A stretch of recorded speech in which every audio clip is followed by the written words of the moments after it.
안녕하세요. 반갑습니다. 오늘 6번째 시간으로 논문 작성에 대해서 이야기 나눠볼 텐데요. 본격적인 강의를 시작하기에 앞서서 우리 학생분들이 논문 작성에 대해서 좀 질문이 있다고 하네요. 교수님, 실험은 다 했는데 이제 논문을 어떻게 써야 될지 막막해요. 혹시 논문 처음 쓰는 거예요? 네. 처음이라면 이 막막함을 느끼는 게 정상이고요. 자, 저도 처음에는 똑같이 막막했습니다. 사실 이게 막막할 수밖에 없는 게, 이 논문이 그냥 실험 결과를 단순히 나열한다고 해서 되는 게 아니거든요. 이 논문을 쓴다는 건 내가 글을 통해서 내 연구의 의미를 명확하게 전달하고 또 결과에 대한 해석을 이 설득력 있게 주장하는 과정이기 때문에 사실 굉장히 어렵고 또 괴로운 작업이라고 할 수 있을 것 같아요. 자, 하지만 그렇다고 너무 걱정하실 필요는 없습니다. 자, 많은 대학이나 연구기관에서 논문 작성 방법에 대한 강의나 가이드를 제공하고 있고요. 또 이거 중요한 거니까 잘 기억해 두세요. 세상은 넓고 논문은 많습니다. 여러분들한테 참고가 될 만한 논문이 얼마든지 있거든요. 여러분 논문 읽을 때 단순히 내용만 보지 마시고요. 논문의 논리적인 구조나 전체적인 흐름을 파악하는 데 한번 집중해 보세요. 논문에 대한 감을 잡는데 이 굉장히 큰 도움이 될 수 있습니다. 또 최근에 이 생성형 AI를 기반으로 해서 다양한 논문 작성 도구들이 개발이 되고 있거든요. 문법 검사는 기본이고 이 문장을 자연스럽게 다듬어주는 기능까지 제공을 하기 때문에 아주 효율적인 작업이 가능하고요. 또 글의 완성도를 높이는 데도 도움이 됩니다. 다만 이 논문 작성에 생성형 AI의 도움을 받은 경우에는 이 AI 활용 여부를 논문에 기재하도록 요구하는 학술지가 있을 수 있거든요. 자, 이런 경우에는 학술지에서 요구하는 양식에 잘 맞춰서 생성형 AI 활용 여부와 방식을 명시할 필요가 있겠습니다.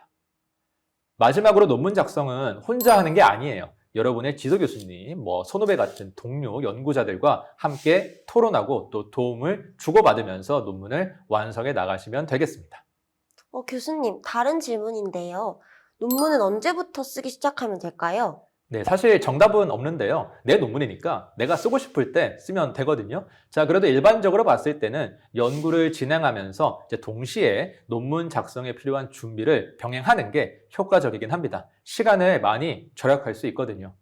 예를 들면 처음에 연구 계획을 수립하는 단계에서 선행 연구들에 대한 조사를 많이 하게 되는데요. 이거를 미리 잘 정리해 뒀다가 나중에 참고문헌 정리할 때 활용한다고 하면 훨씬 더 편하겠죠. 또 실험 진행 중에 실험 노트도 잘 쓰고 데이터도 정리를 미리미리 잘 해뒀다면 나중에 연구 방법이나 결과 부분 작성을 훨씬 더 수월하게 할 수도 있을 거고요. 자, 이제 막막한 기분이 좀 사라지셨을까요? 네.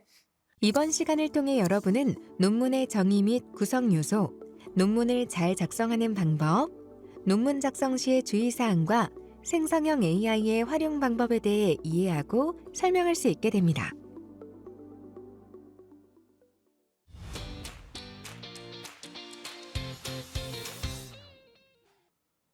여러분 실험도 끝났고 분석도 다 했으면 마지막은 뭐 하면 될까요? 이제 논문을 써야겠죠. 논문 쓰는 거 정말 어렵고 힘든 일이에요. 특히 처음 쓸 때 그 막막함은 정말 겪어보지 않은 사람은 모를 겁니다. 그래도 어쨌든 연구는 논문으로 정리해서 발표하는 과정을 통해 그 가치를 인정받을 수 있는 거니까요. 여러분의 연구가 결실을 맺기 위해서는 또 여러분이 졸업을 하고 졸업 후의 진로를 설계하기 위해서는 결국엔 써야 하는 게 논문이에요. 이 논문은 어떻게 써야 할까요?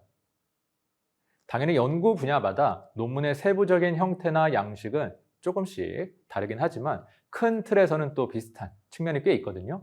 연구 논문에 대해서 한번 살펴보도록 하겠습니다.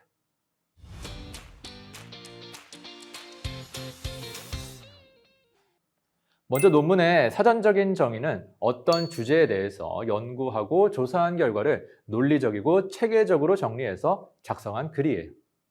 다시 말하면 단순히 정보를 나열하는 것이 아니라 특정한 주장을 펼치고 이를 뒷받침하는 근거를 제시하는 글이라고 할 수 있겠습니다. 말이 조금 딱딱하죠? 그럼 학문적인 측면에서 논문의 의미는 뭘까요? 이 논문은 곧 학문적인 소통의 수단이라고 할 수 있겠습니다. 저자가 어떤 학문적인 주제를 탐구하고 그 결과를 논리적으로 정리해서 다른 연구자들과 소통하기 위해 작성하는 글이 바로 논문이라는 거예요. 자, 결국 학문은 이런 논문들이 쌓이고 쌓여서 또 서로 영향을 주고받으면서 형성이 되고요. 발전하게 된다고 볼 수 있겠는데요. 자, 앞서 말씀드린 것처럼 논문은 논리적인 사고의 흐름을 따라 구성되기 때문에 모든 논문은 특정한 형식을 갖추고 있습니다. 자, 일반적인 연구 논문은 제목부터 저자, 초록, 서론, 본론, 결론, 연구 사사, 참고 문헌까지 자, 이 정도의 요소들로 구성이 되는데요. 세부적인 양식은 연구 분야나 저널마다 조금씩 다르긴 하지만 자, 어쨌든 기본적인 구조는 거의 유사하다고 봐도 무방하고요. 자, 그럼 이런 구성 요소들 각각에 대해서 간단하게 한번 살펴보도록 하겠습니다. 먼저 논문의 제목은 논문이 식당이라고 한다면 식당의 간판에 해당된다고 할 수 있겠는데요. 연구를 대표할 수 있는 또 연구의 결론을 잘 표현할 수 있는 간결하고 짧은 문장이 바로 논문의 제목이 되어야 하겠죠. 자, 저자는 말 그대로 연구에 참여한 사람들의 명단이에요. 물론 단순하게 연구실 사람들 이름 나열한다거나 그런 건 전혀 아니고요. 논문의 저자는 논문에 나와 있는 모든 내용에 대해서 책임을 지는 사람들이기 때문에 연구 아이디어를 제시하거나 실험을 수행하거나 데이터를 분석하는 것처럼 연구 과정에 직접적으로 참여한 경우에만 저자가 될 수 있습니다.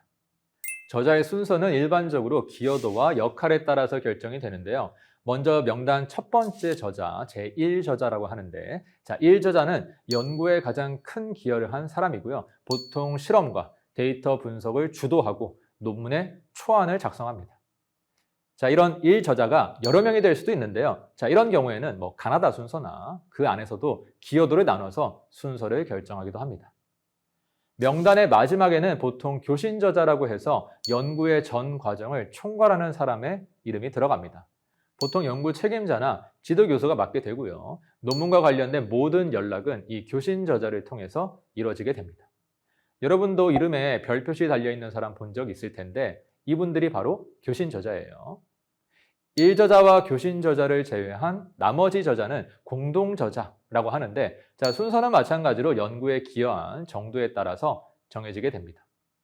이런 연구 기여도는 연구자의 성과를 객관적으로 평가하는 데 있어서 아주 중요하고요. 또 핵심적인 요소라고 할 수 있겠는데요. 연구과제 심사를 받는 상황이라든지 연구소 채용이나 교수 임용 같은 다양한 평가 과정에서 이 연구 기여도가 아주 결정적인 평가 기준으로 활용이 돼요. 자, 특히 1저자와 교신저자에 대한 기여도를 높게 평가하는 경우가 많기 때문에 누가 1저자가 되고 교신저자가 되느냐가 굉장히 민감할 수 있는 부분이거든요. 또 연구 기여도를 의도적으로 과소평가하거나 과대평가하거나 부당하게 저자 표시를 하는 경우에는 모두 연구 부정 행위에 해당될 수 있으니까 주의하실 필요가 있겠습니다. 초록은 논문 전체의 내용을 간략하게 요약해서 보여주는 짧은 글이에요. 자, 아까 논문의 제목이 식당의 간판이라고 했잖아요. 초록은 식당의 대표 메뉴라고 할 수 있을 것 같은데 자, 논문의 첫인상을 결정하는 굉장히 중요한 부분입니다.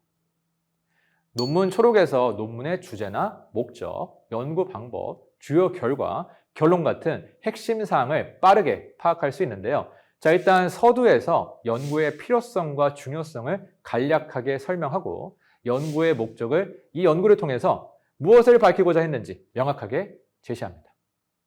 또 연구를 수행하기 위해서 어떤 방법을 사용했는지 또 연구를 통해서 얻은 가장 중요한 결과가 무엇인지를 잘 요약해서 서술하고요. 말미에는 연구 결과를 바탕으로 도출된 결론을 또 간결하게 제시를 하게 되는데 자, 이렇게 보면 그냥 단순한 요약 아닌가?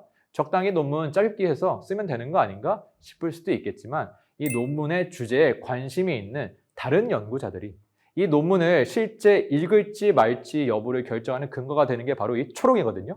자, 좀 성의 있게 쓸 필요가 있어요.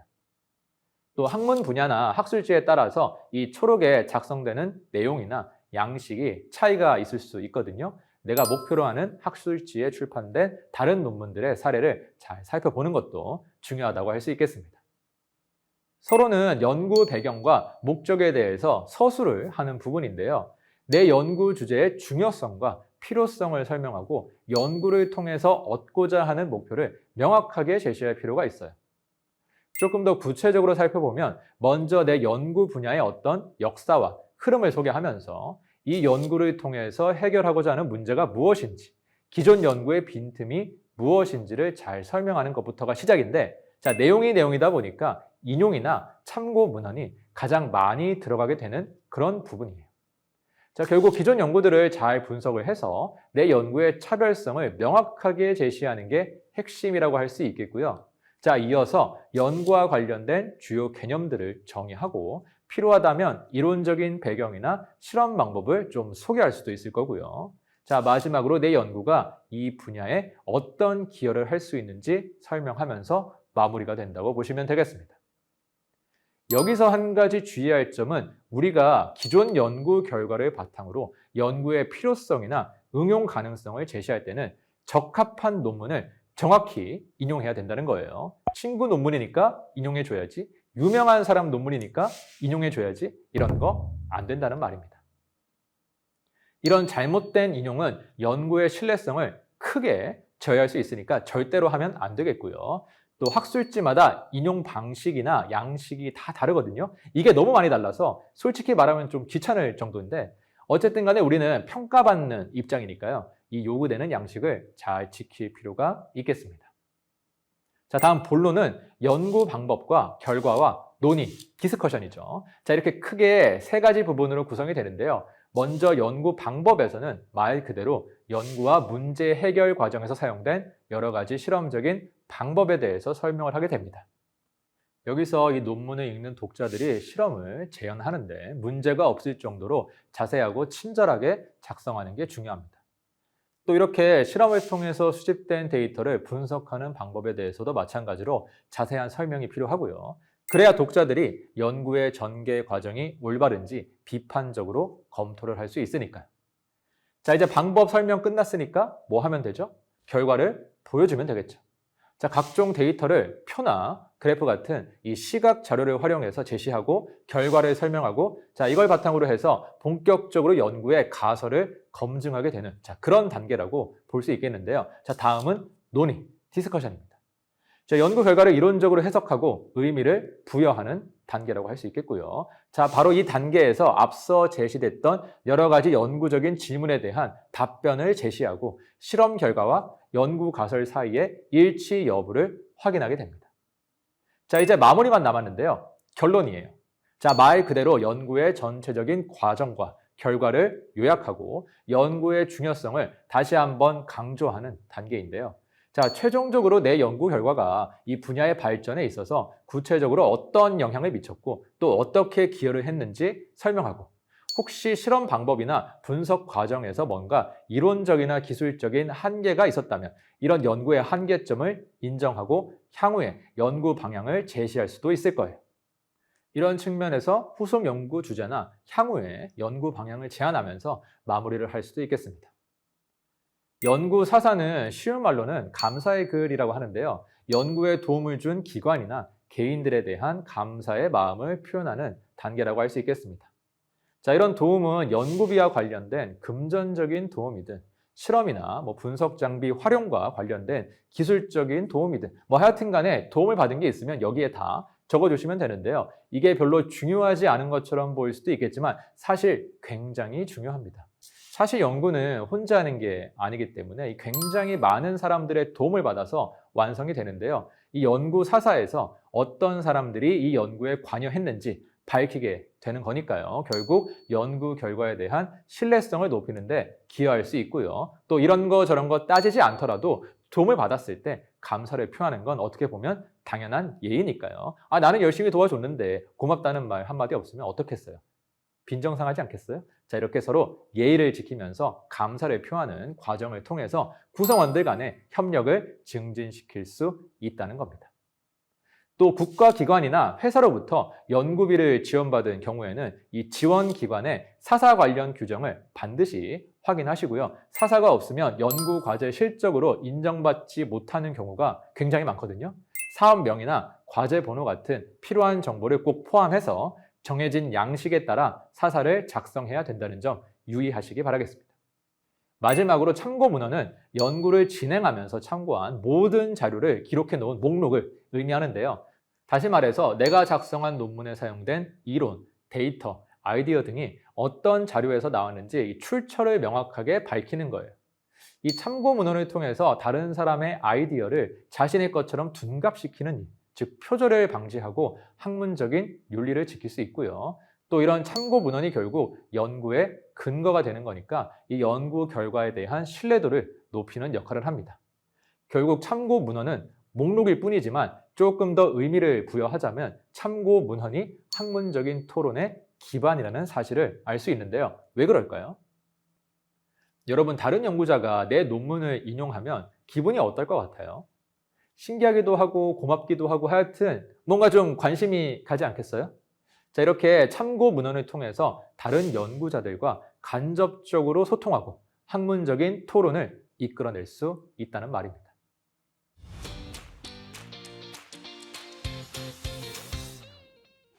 실험 결과를 논문으로 정리한다는 게 말처럼 쉽지 않죠. 다른 사람들 쓴 거 보면 문장도 엄청 멋있고 설명도 많고 그림도 예쁘고 레퍼런스도 막 수십 개씩 달려있고 그런데 나는 저렇게 할 수 있을까 싶거든요. 논문 쓰는 방법은 개인차가 있기 때문에 사실 뭐가 됐든 본인에게 잘 맞는 방법을 찾으면 되는 거고 결국 많이 써보는 게 도움이 되는데요. 자, 여기서는 일반적으로 통용되는 방법에 대해서 간단하게 소개해 드리도록 하겠습니다. 일단 여러분들이 논문을 처음 쓸 때 제일 먼저 할 일은 그림을 그리는 거예요. 여기서 말하는 그림은 청사진 같은 그런 추상적인 그림이 아니라 말 그대로 진짜 그림입니다. 스킴이나 그래프나 사진 같은 실제 논문에 포함될 데이터를 그림으로 하나하나 정리하고 각 그림별로 내가 이 그림을 통해서 설명하고 또 주장하고자 하는 바를 간단하게 정리하고요. 자, 그런 다음에 그림의 순서를 조정해 가면서 어떤 흐름이 있는 하나의 이야기를 만들어 보는 거예요. 내 데이터를 어떻게 배치하고 또 어떻게 유기적으로 연결할 것인지 고민하면서 내 논문의 대략적인 개요가 완성이 된다는 말이죠. 또 이런 식으로 그림을 정리해 나가다 보면 내 연구에서 부족한 데이터가 뭐고 그래서 어떤 실험이 추가적으로 필요한지 파악할 수 있습니다. 이 단계에서 시간적인 여유가 있다면 추가적으로 실험을 좀 해볼 수도 있을 거예요. 처음부터 완벽할 필요는 없으니까요. 어느 정도 데이터가 쌓였다 싶으면 일단 그림을 정리하는 것부터 시작해 보시고요. 그러다 보면 논문의 최종 결론이 무엇인지에 대한 감을 잡을 수 있을 거예요. 이 결론과 가장 밀접한 관련이 있는 핵심 단어, 키워드를 선정하고 이 키워드를 조합해서 결론을 잘 표현할 수 있는 간결하고 짧은 문장을 만들어 보세요.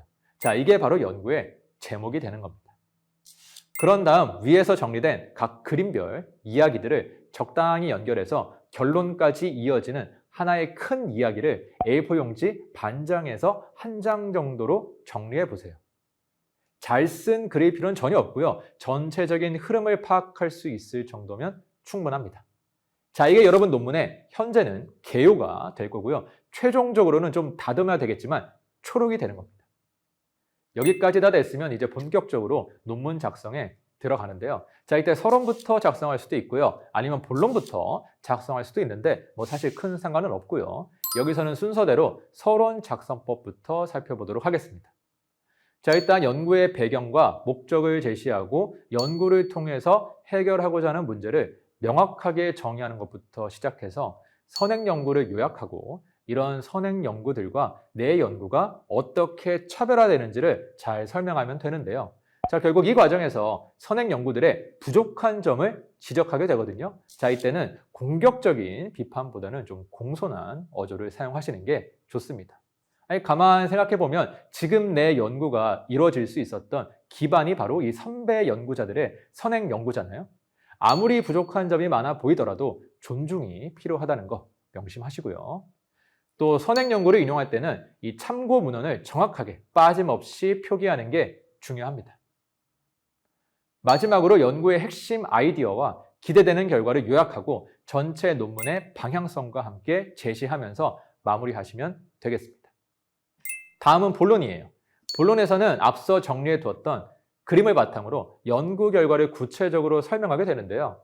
이미 뼈대는 다 만들어져 있고 여기에 살만 좀 붙이면 되는 거라서 작성하는 게 그렇게 어렵지는 않을 거예요. 그런 다음 연구 결과를 기존 이론을 바탕으로 해석하고 이론과 일치하지 않는 부분에 대해서는 새로운 이론이나 아니면 기존 이론에 대한 수정안을 제안할 수도 있겠고요.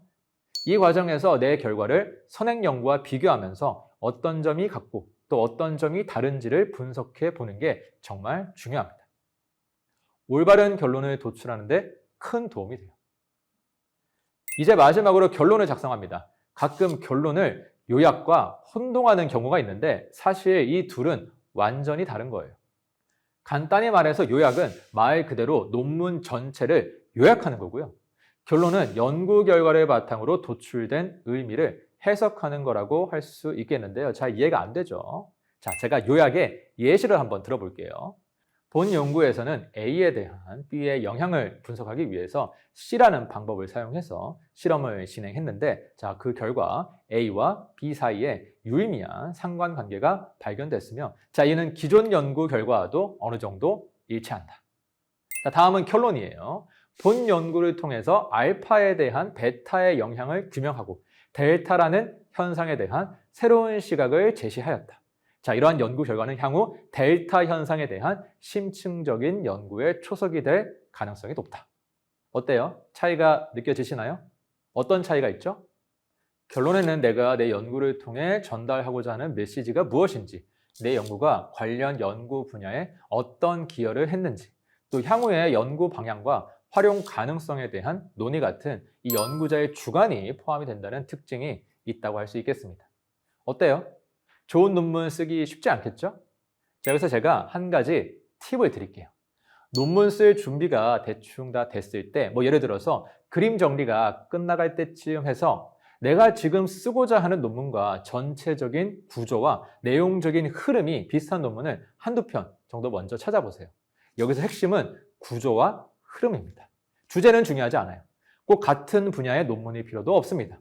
이 논문에서 어떤 논리 구조와 전개 과정을 통해서 연구 결과를 서술하고 있는지, 더 구체적으로는 특정 결과에 대해 설명할 때 어떤 형식의 문장을 사용했는지, 시제는 어떤지, 동사는 무엇인지, 이 동사에 어울리는 부사는 무엇인지, 설명 대상의 특징을 정확히 묘사할 수 있는 명사는 무엇인지 등등 해서 하나하나 뜯어보면서 공부하세요.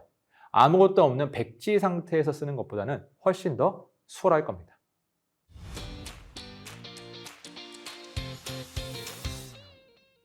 논문 쓸 때 가장 조심해야 하는 건 아무래도 표절 문제겠죠. 표절은 출처를 밝히지 않고 다른 사람의 책이나 논문 같은 이 저작물을 인용하는 행위라고 정의할 수 있는데요.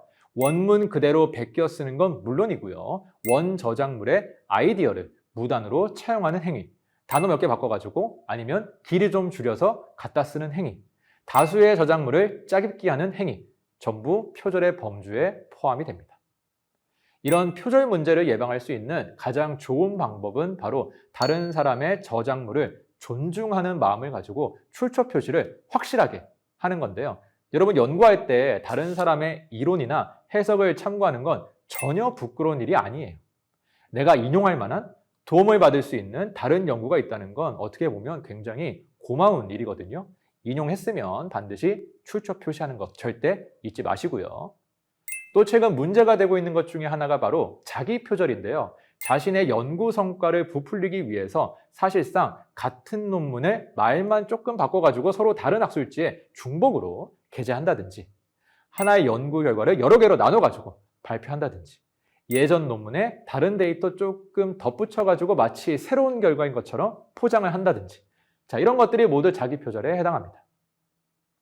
한 가지 주의할 점은 내 연구 성과를 학회 초록이나 석박사 학위 논문, 과제 계획서나 보고서와 같은 비영리 목적의 소위 회색 문헌 작성에 활용하는 것은 자기 표절에 해당하지 않는다는 거예요. 연구 성과를 부풀리기 위한 목적의 결과 재활용만 연구윤리 위반입니다.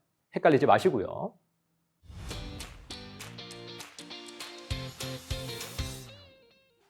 최근에 생성형 AI 기술이 혜성처럼 등장해서 우리 일상생활은 물론이고 과학기술계에도 큰 영향을 미치고 있는데요. 생성형 AI는 기존 데이터를 학습해서 찾아낸 패턴을 기반으로 해서 글이나 그림, 음악, 동영상 같은 창의적인 결과물을 만들어내는 혁신적인 기술입니다. 자, 이런 생성형 AI는 논문 작성을 효과적이고 효율적으로 도와주는 강력한 도구지만 올바르게 활용하지 않으면 저작권 침해나 개인정보 유출, 허위 조작 정보, 정보 편향 같은 윤리적인 문제나 학문적인 부정행위로 이어질 수 있어요. 그러면 이 생성형 AI를 논문 작성에 활용할 때 주의할 점들에 대해서 간단하게 살펴보도록 하겠습니다. 먼저 표절 문제인데요. 사실 연구에 있어서 생성형 AI를 어디까지 활용할 수 있는지에 대한 명확한 규정은 없는 상황이지만 일단 사용자의 질문에 대한 생성형 AI의 답변을 그대로 사용하는 것은 표절에 해당할 가능성이 굉장히 높아요. 왜냐하면 이 생성형 AI의 답변은 새롭게 창조된 것이 아니라 학습된 기존 데이터를 재구성해서 출력한 것에 불과하기 때문인데요. 자, 그렇기 때문에 이 생성형 AI를 통해서 얻은 아이디어나 정보의 경우에는 이 출처를 명확하게 밝힐 필요가 있습니다.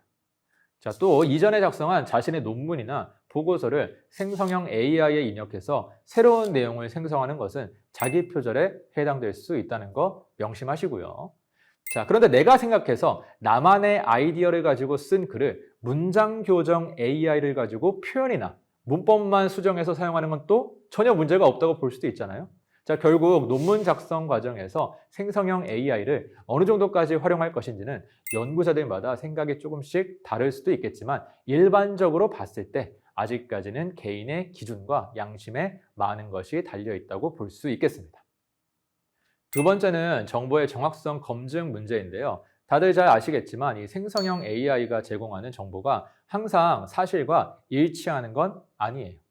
생성형 AI는 뭐가 됐든 학습된 데이터를 기반으로 정보를 생성하기 때문에 원본 데이터에 존재하는 오류가 그대로 답변에 반영될 수가 있습니다. 자, 더 큰 문제는 이 생성형 AI의 기반이 되는 이 딥러닝 모델이라는 게 너무 복잡해서 작동 원리를 완전히 이해하기가 굉장히 어렵거든요.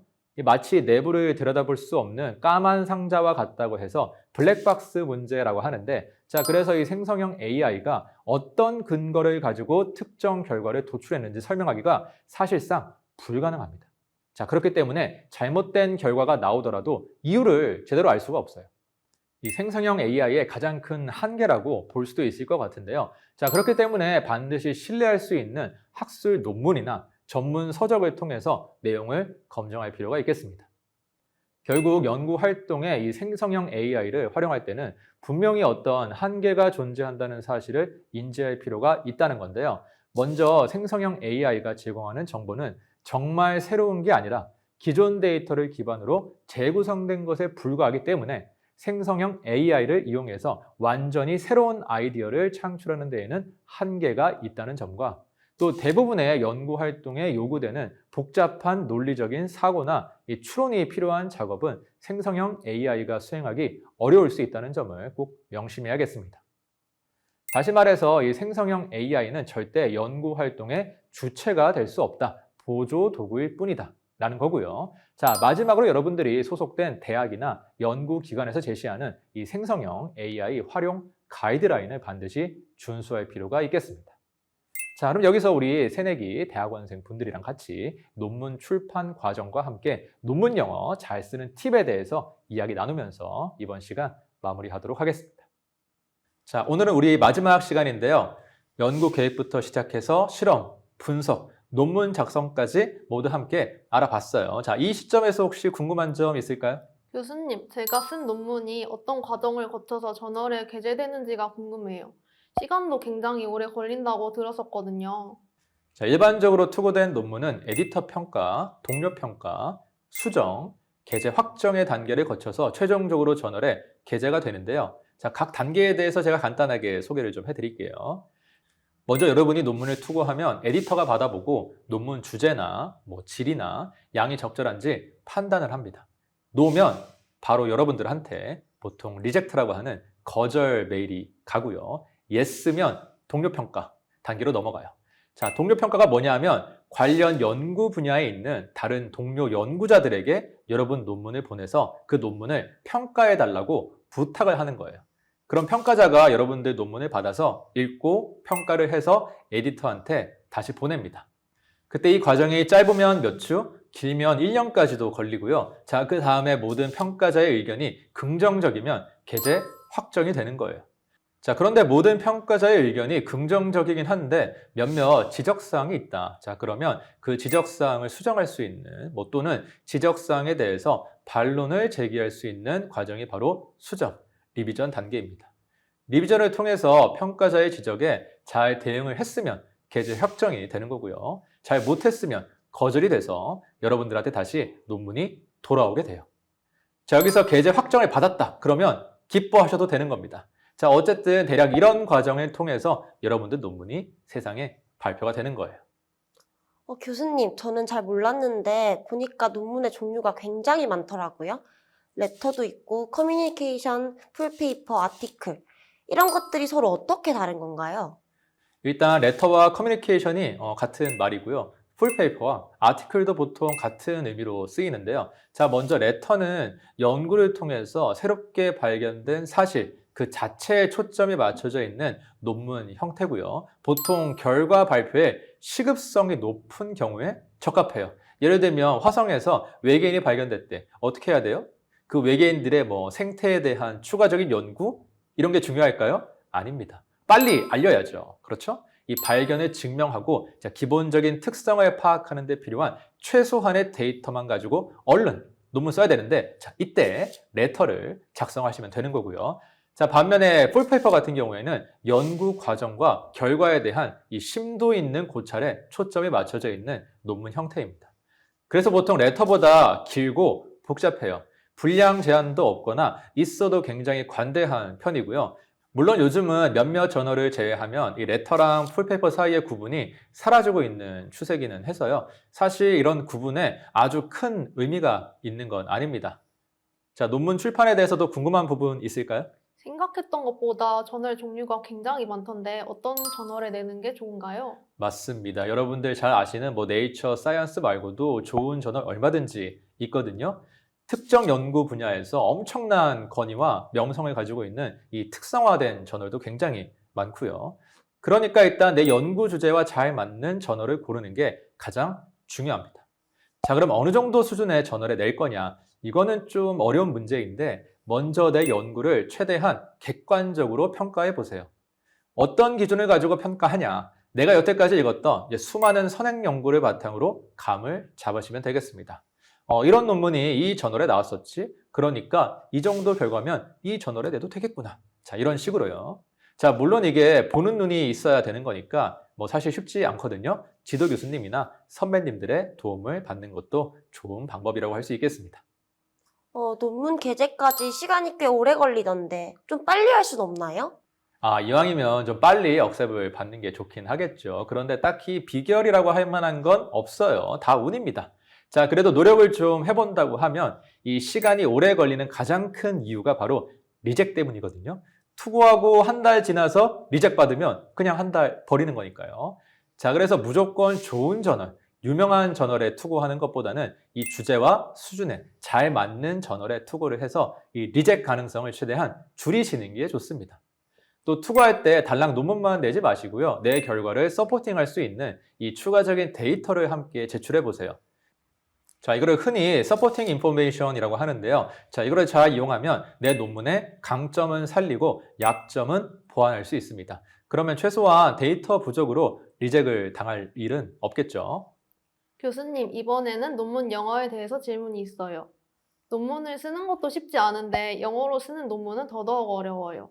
영어를 잘하면 논문 쓰기가 수월할까요? 논문 영어 잘 쓰는 팁을 알려주세요.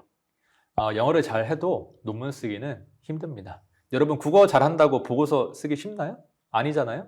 자, 특히 전문 용어나 여러 가지 특수한 표현들이 발목을 많이 잡는데 예를 들면 어떤 그래프에서 값이 최대가 되는 지점을 뭐라고 하죠? 피크라고 하죠. 탑이라고 해도 말은 되는데 탑이라고 안 하고 피크라고 한다는 거예요. 자, 그러면 값이 상승하기 시작하는 지점은 뭐라고 할까요? 상승이니까 rise나 increase 같은 단어가 들어갈까요? 아닙니다. 보통 onset이라고 해요. 쉽지 않죠? 자, 그래서 논문을 잘 쓰고 싶으면 어쩔 수 없습니다. 많이 읽고 많이 써보는 수밖에 없어요. 그래서 논문 읽다가 괜찮은 표현이 있으면 따로 좀 정리를 해두세요. 이럴 때는 이런 동사를 쓰더라. 저럴 때는 뭐 과거 시제를 쓰더라. 이런 게 하나하나 쌓이면 나중에 정말 큰 도움이 되고요. 또 루드빅 같은 이 영어 표현 검색 사이트나 퀴즈북 같은 AI 기반 이 문장 교정 서비스를 이용해서 뭐 표현이나 문법을 조금 더 자연스럽고 정확하게 다듬어 보는 것도 좋은 방법입니다. 자, 이때 챗GPT 같은 이 생성형 AI를 이용하는 것도 가능하겠네요. 그런데 다른 논문에 있는 표현이나 AI가 교정해준 문장을 똑같이 따라 써도 괜찮은가요? 표절 문제는 없나요? 자, 일단 다른 논문에 있는 이 표현을 차용하는 건 표절이 아니에요. 이 과학기술 분야 연구 논문은 이 문학 작품이 아니기 때문에 그 표현 자체가 중요하다거나 의미가 있는 건 아니거든요. 사실 논문이라는 게 워낙 딱딱하고 기술적인 스타일의 글이다 보니까 이 표현이 많이 겹칠 수밖에 없기도 해요. 여러분이 뭐 A라는 결과는 B라는 사실을 의미한다 라는 문장을 쓴다고 했을 때 이걸 뭐 다르게 표현할 수 있는 방법이 몇 가지나 있겠어요. 그렇죠? 자, 다른 논문이 됐든 생성형 AI가 됐든 이 논문을 작성할 때 이런 보조 자료나 도구를 어느 정도까지 활용할 것인지는 사실 이 연구자 개인의 신념이나 양심에 따라 달라질 수 있거든요. 뭐 어디까지는 괜찮고 어디서부터는 안 된다. 이렇게 딱 잘라서 말할 수는 없겠지만 한 가지 가장 중요한 사실은 뭐냐? 연구의 핵심은 아이디어고요. 이 아이디어를 침해하지 않는 범위에서 사용해야 된다는 것을 꼭 기억해 주시기를 바라겠습니다.